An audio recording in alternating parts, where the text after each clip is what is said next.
Class 9 অনুশীলনী R2 question number 18 কি কইছে যে একটি অর্ধবৃত্তাকার বাগানের ব্যাসার্ধের পরিমাপ 10 মিটার হলে বাগানটির কালি নির্ণয় করো এবং যেখানে পায়ের মান আমার কত দিতাম 3.14 করে দিছে। তো চলো সমাধান করি। অর্ধবৃত্তাকার একটা বাগান আছে তোমার বাড়িতে মনে করো। তো বাগানটা কীরকম হইব? একটা বৃত্ত তো এরকম পুরো গোল, ঠিক আছে? এটা হচ্ছে একটা বৃত্ত এবং অর্ধবৃত্ত মানে কি বৃত্তের আধা, ঠিক আছে? বৃত্তের আধা মানে অর্ধ। এই আকৃতির একটা জায়গা আছে, জায়গাটার মধ্যে বাগান বানানো হয়েছে, যে এই কারণে কইছে অর্ধবৃত্তাকার বাগান। এটার কইছে আমার প্রশ্নের মধ্যে কইছে যে ব্যাসার্ধের পরিমাপ 10 মিটার। তো ব্যাসার্ধ কারে হয় আমরা জানি, বৃত্তের কেন্দ্র থেকে বৃত্তের ছাপের মধ্যে সংযোগ করা রেখাকেই আমরা ব্যাসার্ধ বলি।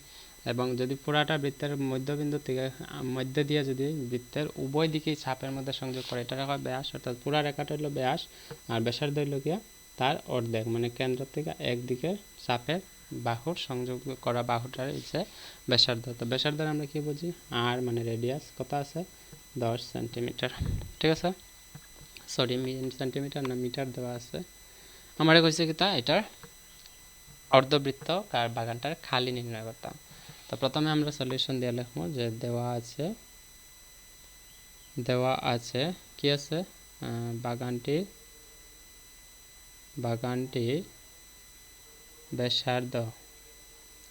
ব্যাসার্ধ মানে ব্যাখ্যাটা আমি আর লিখতে পারি, ব্যাসার্ধ কত আছে? 10 মিটার। এখন আমার কইছে কি তা বৃত্তের অর্ধবৃত্তাকার বাগানটির খালি। তো আমি লিখবো বাগানটির, অতএব বাগানটির কালি সমান পাই। বাগানটির কালিকে বৃত্তের কালি সূত্র কি? বৃত্তের কালি হলে সূত্র হলো পাই আর স্কয়ার। কিন্তু পাই আর স্কয়ার তো আমার বৃত্তের কালি, এটা কোনো পুরা বৃত্ত আছে না, বৃত্তের কিতা আছে আমরা জানি পুরা বৃত্তটার কালি হইল পাই আর স্কয়ার। যদি আধা বানাইতে চাই অর্ধবৃত্ত, তার মানে কি আধা মানে কি হাফ। তো আমি শুধু হাফ আমি এখানে লিখলে হয়ে যাব হাফ পাই আর স্কয়ার মানে আধা বৃত্তের কালি। বোঝা গেছে আশা করি? তো হাফের জায়গায় ইন্টু পায়ের মান আমার প্রশ্ন কয়ে দিচ্ছে, কিতা ধরতাম 3.14 ইন্টু আর মানে কি ব্যাসার্ধ কত আছে? 10 স্কয়ার আছে, তো 10 স্কয়ার। তো হাফ ইন্টু 3.14 ইন্টু 10 স্কয়ার, 10 কত? 100। এখন আমরা 2 দিয়ে 100 ভাগ দিলে আমরা করতে পারি 50। তো এখানে আমার উপরে কত রয়েছে? 3.14, নিচে আছে পূরণ আছে 50, ঠিক আছে? তো 50 দিয়ে পূরণ দিলাই, প্রথম আমি 5 দিয়ে পূরণ দিলাই, ঠিক আছে? 5 দিয়ে পূরণ দিলে একটা 0 আছে বসাই দিলাম, 4 5 20 শূন্য আছে 2, 5 থেকে 5 আর 2 হলো 7, 3 5 15, 3 5 হলো 15।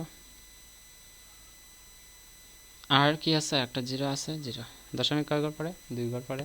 তো দশমিকের পূরণ কেমনে করতে লাগে? আমরা প্রথম মনে করবো দশমিক নাই, পূরণ করবো, পূরণ করলের মধ্যে দশমিক যত ঘর আছে পরে আছে তত ঘর পরে বসাই দিব। তো এখানে যেহেতু দশমিক 2 ঘর পরে আছে, 2 ঘর পরে দিব। এখন আমরা দশমিকের পরে 0-র কোনো কাজ নাই, তো আমি কি লিখবো? 157 সেন্টিমিটার স্কয়ার হচ্ছে গিয়ে আমার এই বাগানটার খালি। বোঝা গেছে আশা করি? এটা হচ্ছে কি আমার কোয়েশ্চেন নাম্বার 18 এর সলিউশন। কোয়েশ্চেন নাম্বার 19 এর সলিউশন ভিডিও ডেসক্রিপশনে আছে, দেখে লাইয়া। বাই।